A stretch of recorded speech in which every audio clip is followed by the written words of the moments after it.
নমস্কার বন্ধুরা, cooking with হাসি ইউটিউব চ্যানেলে আপনাদেরকে স্বাগত জানাই। তো বন্ধুরা, আজকে আমি আপনাদের জন্য নিয়ে এসেছি একদম রেস্টুরেন্ট স্টাইলে ফুলকপি আলুর রসা। তো বন্ধুরা, যারা এখনও পর্যন্ত আমার চ্যানেলটিকে সাবস্ক্রাইব করেননি, অবশ্যই চ্যানেলটিকে সাবস্ক্রাইব করে দেবেন। পাশে থাকা বেল আইকনটি অন করতে একদম ভুলবেন না নিত্য নতুন রেসিপি পাওয়ার জন্য। তো চলুন বেশি কথা না বাড়িয়ে ভিডিও শুরু করা যাক। প্রথমেই আমি নিয়ে নিয়েছি এখানে ফুলকপি, লম্বা লম্বা করে কেটে রাখা আলু, পেঁয়াজ কুচি, অল্প পরিমাণে মটরশুঁটি, আদা রসুন এবং কাঁচা লঙ্কার পেস্ট। প্রথমেই আমি কড়াই বসিয়ে নিয়েছি, দিয়ে দিচ্ছি বড় বাটি পরিমাণ 1 বাটি জল। জল দেওয়ার পরে দিয়ে দিলাম ফুলকপিটা দেওয়ার পরে আমি দিয়ে দিলাম খুব সামান্য পরিমাণে লবণ এবং খুব সামান্য পরিমাণে হলুদ গুঁড়ো দিয়ে খুব ভালোভাবে এটিকে নাড়াচাড়া করে নেব। নাড়াচাড়া করার পরে এটির আমি ঢাকনা বন্ধ করে দেবো। এটি আমি 70% পর্যন্ত সিদ্ধ করব। তো দেখুন বন্ধুরা, ঢাকনা খুলে নিয়েছি, 70% সিদ্ধ হয়ে গেছে। এবার আমি এগুলোকে একে একে তুলে নেব। কড়াই বসিয়ে নিয়েছি, কড়াই গরম হয়ে গেছে, দিয়ে দিচ্ছি পরিমাণ মতো সর্ষের তেল। তারপরে দিয়ে দিলাম সিদ্ধ করে রাখা ফুলকপিগুলি দিয়ে বেশ কিছুক্ষণ নাড়াচাড়া করে এটি ঢাকনা বন্ধ করে দেবো। ঢাকনা খুলে নিয়েছি। দেখুন বন্ধুরা, খুব হালকা ব্রাউন হয়েছে আমার ফুলকপিগুলো।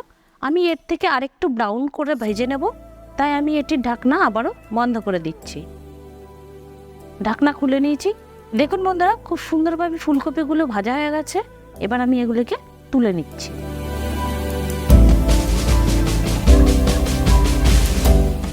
ফুলকপিগুলোকে তুলে নিয়েছি। এবার ওই একই তেলের মধ্যে দিয়ে দেবো কেটে রাখা আলুগুলিকে দিয়ে হালকা নেড়ে চেড়ে নেব এবং এর মধ্যে দিয়ে দেবো খুব সামান্য পরিমাণে লবণ এবং খুব সামান্য পরিমাণে হলুদ গুঁড়ো দিয়ে ভালোভাবে নাড়াচাড়া করে এটির ঢাকনা বন্ধ করে দেবো। আলু এবং ফুলকপি 70% পর্যন্ত আমি কুক করব। দেখুন আলুগুলো খুব সুন্দরভাবে লাল লাল করে ভাজা হয়ে গেছে। এবার আমি এটিকে তুলে নেব। ওই একই তেলের মধ্যে আমি দিয়ে দিলাম পরিমাণ মতো পেঁয়াজ কুচিটা একটু বেশি পরিমাণে দেবেন, তাহলে গ্রেভিটা খুব ভালো হবে। পেঁয়াজ কুচিটা দেওয়ার পরে হালকা নেড়ে চেড়ে নিয়ে এটিকে ঢাকনা বন্ধ করে দেবো এবং ব্রাউন হওয়া পর্যন্ত অপেক্ষা করব। তো বন্ধুরা, ঢাকনা খুলে নিয়েছি। এবার দেখে নেব পেঁয়াজটা কতটা পরিমাণ ভাজা হয়েছে। তো দেখুন বন্ধুরা, খুব সুন্দরভাবে পেঁয়াজটি ভাজা হয়ে গেছে। এরপর দিয়ে দেব এর মধ্যে আদা রসুনের পেস্ট, জিরে গুঁড়ো, লঙ্কা গুঁড়ো, হলুদ গুঁড়ো সব কিছু দিয়ে খুব সুন্দরভাবে কষিয়ে নেব।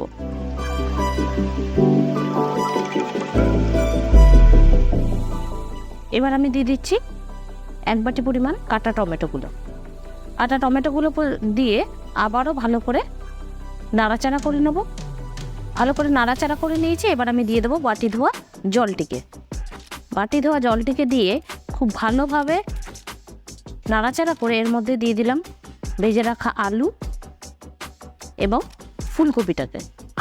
ফুলকপিটাকে দিয়ে সমস্ত উপকরণের সাথে খুব সুন্দরভাবে আমি মিশিয়ে নেব। তো দেখুন বন্ধুরা, কি সুন্দরভাবে মশলা কষানো হয়ে গেছে, মশলার থেকে তেলও ছেড়ে দিয়েছে। এবার আমি দিয়ে দিচ্ছি পরিমাণ মতো লবণ দিয়ে খুব ভালোভাবে নেড়ে চেড়ে নেব।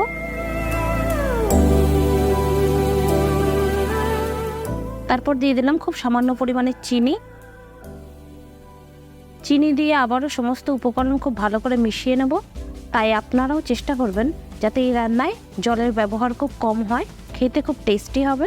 সবশেষে দিয়ে দিলাম আমি মটরশুঁটিটাকে দিয়ে ভালো করে নেড়ে চেড়ে নিয়ে এটির মধ্যে দিয়ে দেবো গরম মশলা গুঁড়ো দিয়ে আবারও ভালো করে নেড়ে চেড়ে নেব।